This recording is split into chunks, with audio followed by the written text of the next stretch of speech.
Okay, hey everybody. I want to just kind of bring some out for you guys. There's a colonel, lieutenant colonel on YouTube.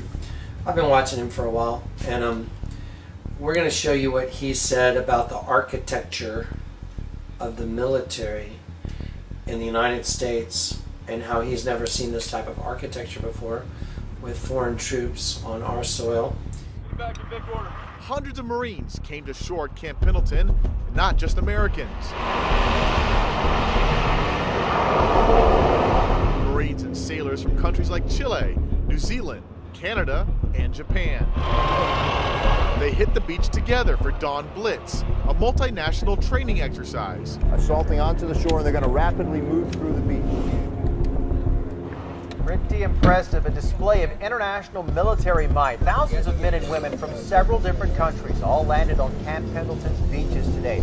It's all part of a multinational exercise called Dawn Blitz. New at 5, 10 News reporter Joe Little was on the beach during that exercise and reveals why training alongside other countries has become part of the U.S. military's way of life. I'm breaking no laws. I'm trespassing at this time. I am not. This is public-owned property, and I am not trespassing. Look, I'm asking you to leave. All right, and what law am I violating by standing here? Trespassing. This is public property. This is city property. This is city property owned by the public, and I'm breaking no All laws. right, well, now I'm telling you to leave. Why is that? I'm telling you to leave. And give me a reason for that. 1305, 1305, down here. And how he's never seen this type of architecture before with foreign troops on our soil. And he also talks about an offshore nuclear attack with a nuclear device put in the ocean off the East Coast. You might remember the Just a Messenger series from 2008, and we'll put that in and show you what's on the U.S. currency. There is an image of a tidal wave covering a 7-story building. I tried to show you guys a long time ago what was coming, and now a lieutenant colonel has come out and confirmed that that's what the plans are of the enemy. This right here, this represents the direction, you know, of the movement because it's coming out of the water. And so this is the whole missile right here, and this is the water bleeding off the top. And this shows the direction that it's going up. I'll just lay this one right on top of it. And there it is. Right there. So it's a cruise missile coming out of the water. And then if we fold this the other way, we have the image, the tidal wave coming over the 7-story building.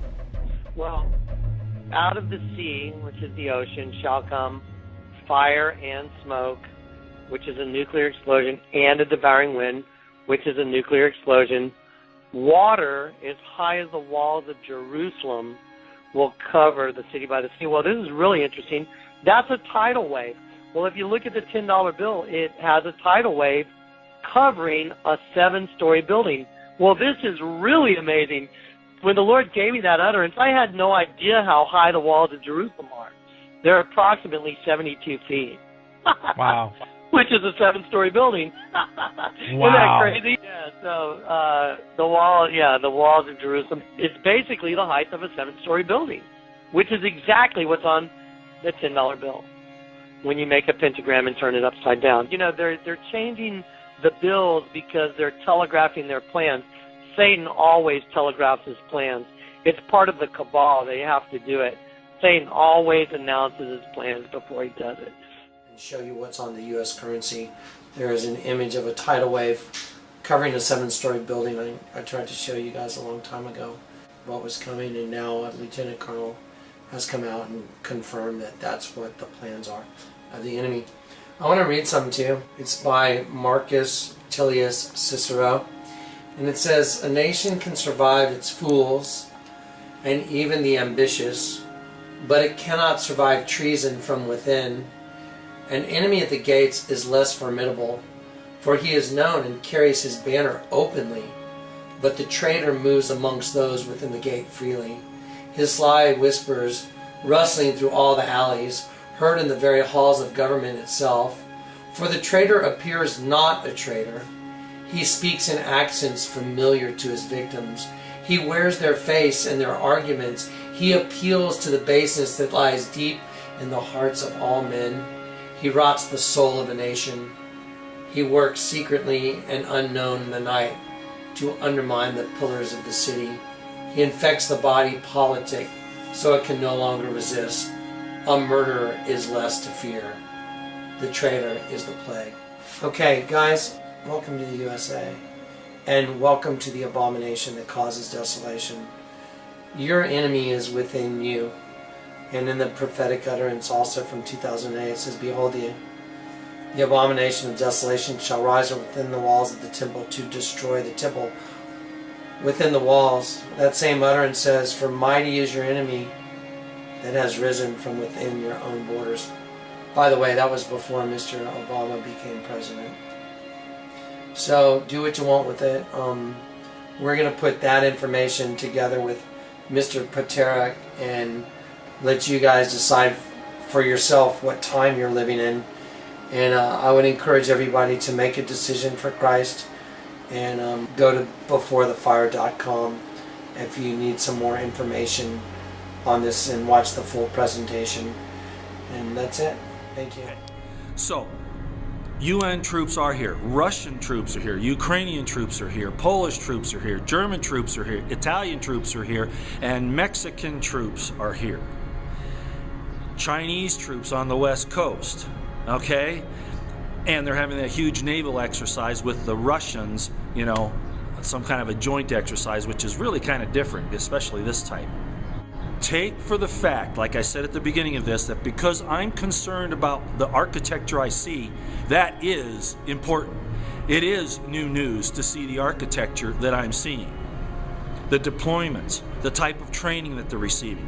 You know, a lot of this mount training may not even be U.S. troops. They may be foreign troops dressed in U.S. uniforms or similar looking uniforms. I got that indication when I saw this drill in North Carolina where the guy was not allowed to approach. And I mean, you shouldn't approach Blackhawks anyway, it's dangerous. But the way that those guys kind of fumbled around coming off those choppers, they're not familiar with what they're doing. This is not... These are not American troops. I'd almost be willing to bet on it. Now, most Russian Spetsnaz, those types of people, they are trained in many multi-languages. So that's very likely what we're seeing here. But I'm not sure how that's going to work out. I wasn't there. Again, I'm putting this together with the pieces of the puzzle. We had the information come out. Actually, Conservatus Prime and I had somebody sent us some information about this Russian FEMA agreement like a week and a half ago, and we thought it was, you know, bogus initially. And then we started seeing more information, and of course it came out in the news. So we're really, you know, we actually sat on something we shouldn't have, but the source didn't look good. The point is that we've been correct on that as well. Okay, so all of that out of the way, these troops are here. They're not coming. I'm sure more are. They are here. Okay, now the next information I'm going to give you is from a scientific source who has access to other information as well, government and otherwise. And actually I emailed him this morning asking if we could talk more about it, but you know, it's the day before the 4th and I don't know if he's even available. He did tell me that I could release this information under certain circumstances. So you know who you are, and forgive me if I've jumped the gun, but I'm looking at the information here and you'll understand sort of why I'm going to bring this up now.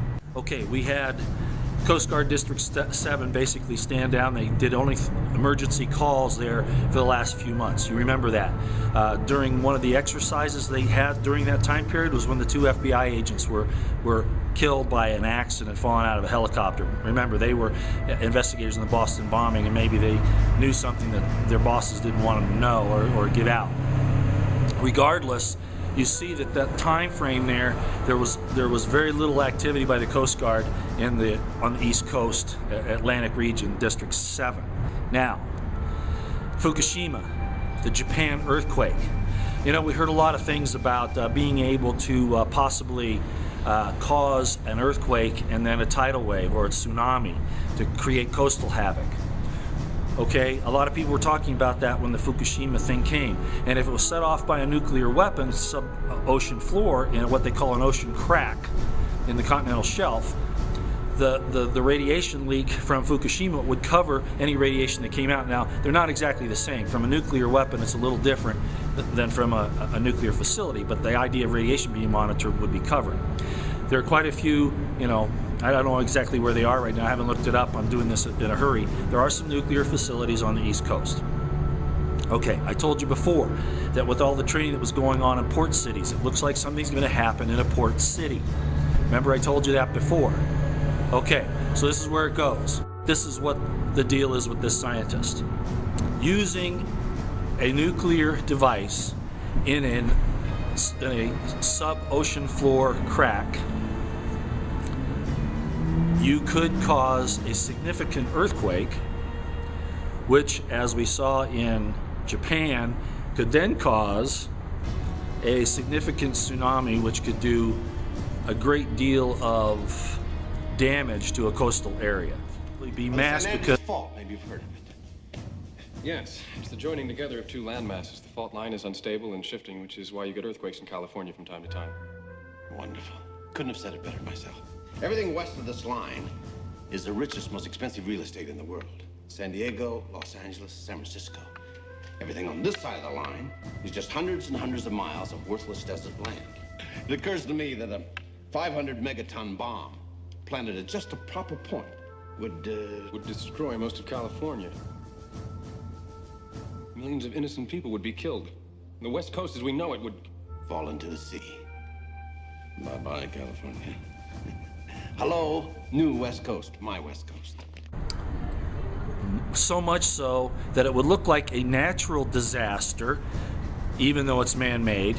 Any radiation would probably be masked because it's out in the ocean, number one. Number two, if it's done near any nuclear facilities that could be affected, they could blame any nuclear radiation on those facilities being damaged. This is for real. This is a scientist with government contacts who's worked in this field for many years, who's verified by the seismic occurrence at Fukushima, also the underground tests in North Korea and some other things, that the Fukushima thing was very likely, most likely, an underground nuclear weapon, a man-made event. And the information he's given us leads me to believe, I'm not saying this is a fact, remember intel is fluid, and you have to change with the circumstances, you have to be flexible. I do believe, with the information I have, that this fits all of the pieces in the puzzle. The shutdown of Coast Guard District 7, the port security drills that we've seen with the helicopters and all of that, the deployment of the troops, mostly on the East Coast. We have some also in California, as you know, especially at Camp Pendleton. The point is, natural disaster is a man-made natural disaster is probably going to happen as the reason to deploy these troops. They've already left their staging areas, their training areas for staging areas. I don't know if you know the difference. And then from there they can be deployed. That has already occurred, and that again was that stuff that happened between June 21st and 26th. So they're in place now to do whatever they're going to do. Now, if they do this Atlantic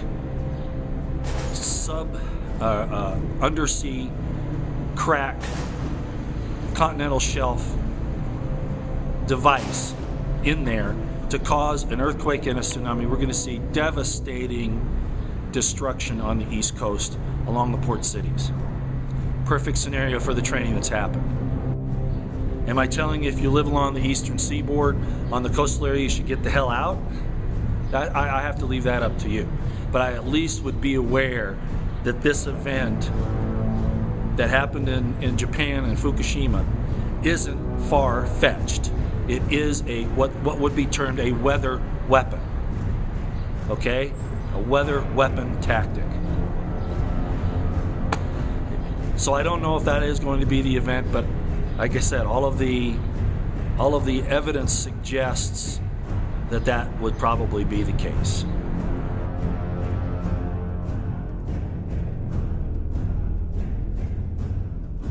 take this information and try to verify anything in your area that might lend credence to it. And just be aware. And if you feel like the danger is real and present, take the appropriate actions, okay? You can only be wrong once, because then the lives of you and your family are lost. It would be better to err on the side of caution.